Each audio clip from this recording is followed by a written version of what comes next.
Good morning and welcome back to our channel. Good morning, 11:30 মতো বেজে গেছে। আজকে সোমবার, সকালবেলা উঠে স্নান টান করে পুজো টুজো দিয়ে দেওয়া হয়ে গেছে, মনও শান্তি। সোমবারটা চেষ্টা করি আগে একদম না খেয়ে সকালবেলা উঠে স্নান টান করে পুজো দিতাম, এখন সেটা পারি না, যেহেতু ঘুম থেকে উঠে প্রচণ্ড খিদে পেয়েছে। একটু দুধ খেয়ে তারপর পুজো দিয়ে ব্রেকফাস্ট করি, যাই হোক হয়ে গেছে সব।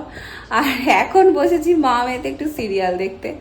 আমার জানো তো সিরিয়াল দেখতে একেবারেই ভালো লাগে না, একদম নেশা নেই, কিন্তু এই যে এই মানুষটা পাশে বসলে আমার কেন যদি নেশা হয়ে যায়। আমি একটা কি দুটো দেখি, কিন্তু একা থাকলে আমি কখনো ঘুরেও দেখি না। এই যে যদি মা না থাকে আমার সাথে আমি কিন্তু আর দেখবো না ওটাতে কি হচ্ছে না হচ্ছে, কিন্তু মা থাকলে এই ব্যাড হ্যাবিটটা আমার আছে।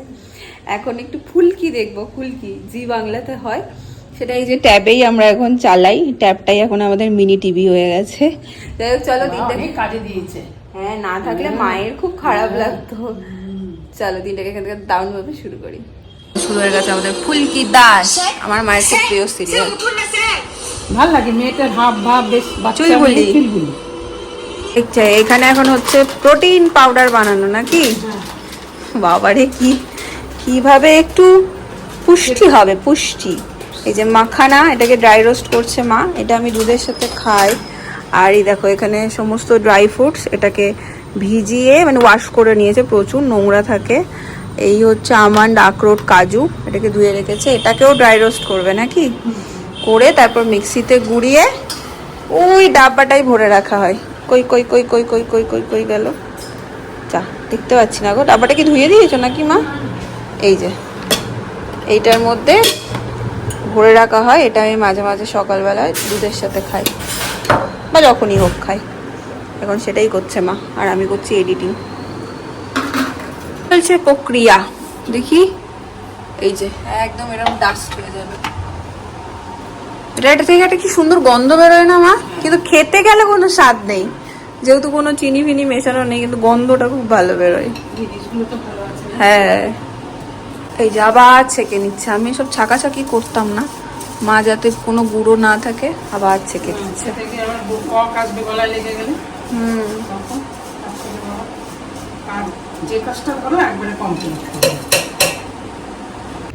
এই নিউজটা যখন প্রথম জানতে পারি তখন যখন ডাক্তারের কাছে গেছিলাম, তারপরে এখানে জানো তো ডাক্তাররা 15 দিন পর পর চেক আপ করে, তো তারপরের নেক্সট 15 দিন পরে আবার চেক আপ ছিল। চেক আপে গিয়ে যেহেতু আমি খেতে পারতাম না তখন, একদমই কিছু মানে একদমই পারতাম না, এবার শৈবাল বলেছিল ডাক্তারকে কোনো একটা হেলথ ড্রিঙ্ক দিতে, তো ডাক্তার কিন্তু সাজেস্ট করেননি, বলেছিল না কোনো রকম হেলথ ড্রিঙ্ক আমি সাজেস্ট করবো না, সবেতেই প্রচুর পরিমাণে সুগার মেশানো থাকে। তো উনি এই রেসিপিটা বলেছিলেন বাড়িতে এরকম করে খাবে, এটা অনেক হেলদি। তো তারপরে আমি বানাতাম, এখন মা এসে বানিয়ে দেয় এটা। এটা দুধের সাথে একটু পেটে গেলে 1-2 চামচ গেলেও না পেটে বেশ কিছুক্ষণ থাকে। আর এটা শুধু যারা প্রেগনেন্ট তাদের জন্য না, এটা হেলথ ড্রিঙ্ক হিসেবেও খুব ভালো। যারা মনে করো খুব উইক লাগছে বা ড্রাই ফ্রুটস খেতে ভালো লাগছে না, দুধের সাথে এইভাবে খেতে চাও, তারাও এটা ট্রাই করতে পারো। এটা খেলে শরীরটা কিন্তু অনেক ভালো থাকে। আজকে তো সোমবার, আমাদের নিরামিষ দুপুরের খাবার। আর আমার সিদ্ধ ভাত এত প্রিয় ছিল যে সিদ্ধ ভাত আমার এত প্রিয় ছিল, আলু সেদ্ধ, ঘি দিয়ে বাটার দিয়ে ভাত আমি এত ভালোবাসতাম। ঘি হলে তো আর কোনো কথাই নেই, সেই ঘিয়ের গন্ধটা পর্যন্ত আমি নিতে পারি না এখন। ইভেন জানো এর মধ্যে একদিন মা পনিরের মধ্যে ঘি দিয়েছিল, খেতে পারিনি আমি ওই পনির, ছুতেই পারিনি, স্মেলটা এত স্ট্রং হয়ে গেছে যে আমি ঘিয়ের গন্ধ একদম নিতে পারি না। ঘি বাটারটা অল্প করলেও ঘি পারি না। তো মাকে ওই জন্য বলি মা আমাকে সোমবারটা না একটু হালকা করে খিচুড়ি করে দেবে, আমি ওটা খুব ভালো খাই। তো এই যে একদম পাতলা করে মা ধনে পাতা টাতা দিয়ে সুন্দর খিচুড়ি করে দিয়েছে। এখানে ভাজা ভুজি আছে, এখানে একটা তরকারি আছে, 5 মিশালি সবজি, এটা দুধ।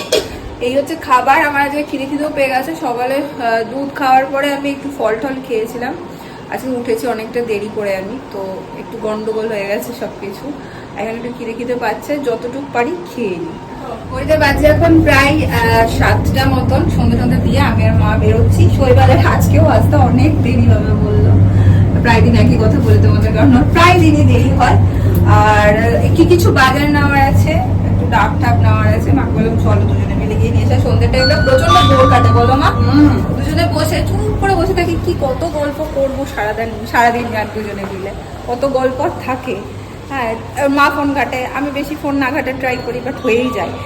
এই সমস্ত করে আর হয় না, মানে কাটে না সময়। চলো একটু বাজার টাজার করে আসি। বাজারটা বেশি দূরেও না, একদম সামনে। বেরিয়েই দেখলাম একদম কমপ্লেক্সের সামনে একজন বয়স্ক মানুষ একটা ভ্যানে করে ফুল নিয়ে বসেছে। আমাদের ঠাকুরের ফুলটাও না শেষ হয়ে গেছিলো, ভাবছিলাম বেশ কিছুটা যেতে হবে ফুল নেওয়ার জন্য, বাট এই যে পেয়ে গেছি। এখানে সবসময় গাঁদা ফুল পাওয়া যায়। হ্যাঁ সবসময় সবসময় পাওয়া যায় গাঁদা ফুলটা। তা তোমার যা যা লাগবে নিয়ে নাও। পৌঁছে গেছি, এবার তোমার দায়িত্ব, নিতে থাকো। আলু, পেঁয়াজ নেবে না, হয়ে গেছে। আর কি নেবে? লাউ। হ্যাঁ নাও भैया, एक लौकी दीजिए। और क्या लेना है? অল্প নেই কাঁচা লঙ্কা। কাঁচা আম পেয়েছি, নেবো মা? তো আমের চাটনি খাবো। একটা নেবো? হ্যাঁ একটাই না, এক দিজিয়ে এক। একটাই কত বাড়ি আর ঘেমে নে পুরো অবস্থা খারাপ। ঘরে বুঝতে পারিনি এত গরমটা আজকে, বাইরে গিয়ে একদম মানে এত গরম লাগছিল, বাপরে বাপ, খুব কষ্ট হচ্ছিল। যাই হোক, এসেই দুজনে বসে গেছি ধপাস করে সোফার উপরে। মায়ের অবস্থা আরো খারাপ, কি খারাপ, বড় একদম। আমার মা এখন বাজার গোছাতে বসেছে। আজকে ডাব আনা হয়েছে, কিউই কিউই পেয়েছি। হ্যাঁ কিউই নিল 130। সবই বলবে কম নিয়েছি, তোমার কাছ থেকে কম নিয়েছি। আর ইয়েও পেয়েছি, ওই যে রাসবেরি। সবচেয়ে আম পেয়েছি, আম, কাঁচা আম, নাশপাতি, এই যে রাসবেরি, গাজর, লঙ্কা, পেঁয়াজ। বাড়ি ফিরেই মা লেগে গেছে এখানে রুটি করতে। এই ম্যাটটাতে মায়ের হেভি অসুবিধা হ্যাঁ, হয়। আমাদের বেলনা চাকিতে অভ্যাস না। হ্যাঁ মায়ের খারাপ একদম না, ভালো লাগে না। কিন্তু আমরা বেলনা চাকিতে আরো তাড়াতাড়ি করবে।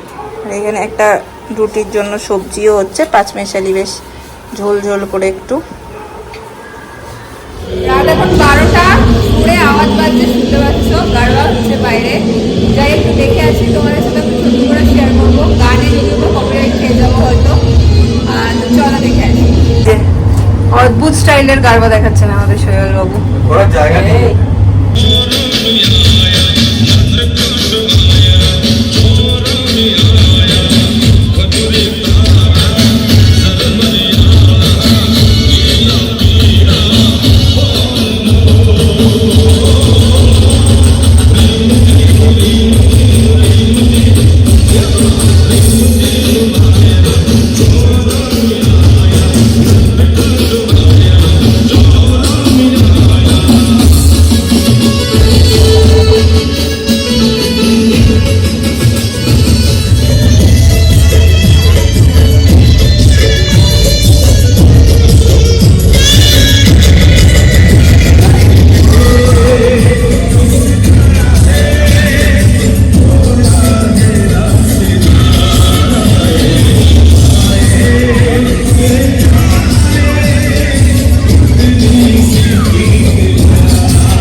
বারোটা 53 বাজে।